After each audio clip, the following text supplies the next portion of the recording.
అందరికీ నమస్కారం. ఆంధ్రప్రదేశ్ రాష్ట్రంలో గతంలో కంటే భారీ స్థాయిలో పోస్టల్ బ్యాలెట్ ఓట్లు పోలవుతున్నటువంటి పరిస్థితి ఉంది.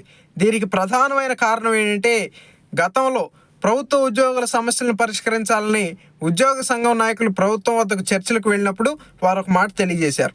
ఈ రాష్ట్రంలో ప్రభుత్వ ఉద్యోగస్తులు మరియు వారి కుటుంబ సభ్యులందరూ కలుపుకొని సుమారుగా 30 లక్షల పైచిలకు ఓట్లు ఉన్నాయి కాబట్టి మా సమస్యలను పరిష్కరించండి అని వారు ప్రభుత్వానికి వినతిపత్రం అందజేస్తే, ఆనాడు సజ్జల రామకృష్ణారెడ్డి వీళ్ళని ఎంతో వెటకారం చేస్తూ, ఎంతో అవహేళన చేస్తూ, అయితే వెళ్ళి రాజకీయ పార్టీ పెట్టుకోండి అని ఆనాడు అతను ఉచిత సలహా ఇచ్చినందుకు గాను దాన్ని ప్రోత్సహించిన జగన్మోహన్ రెడ్డికి ఓటమిని రుచి చూపించడానికి ప్రభుత్వ ఉద్యోగస్తులందరూ కూడా సిద్ధమయ్యారు అని ఈ సందర్భంగా తెలియజేస్తా ఉన్నాను.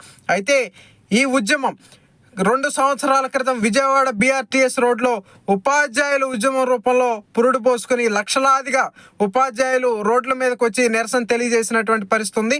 దాన్ని జగన్మోహన్ రెడ్డి తన అధికార మదంతో ఏ విధంగా అయితే అణచివేశాడో, అది ఈరోజు కట్టలు తెంచుకొని తమ ఓటు రూపంలో జగన్మోహన్ రెడ్డిని పదవీచ్యుతుడిని చేయడానికి సన్నద్ధమై ఈరోజు పోస్టల్ బ్యాలెట్ల ద్వారా ప్రభుత్వ ఉద్యోగులందరూ కూడా తమ ఓటు హక్కును వినియోగించుకుంటున్నారని ఈ సందర్భంగా తెలియజేస్తున్నాను.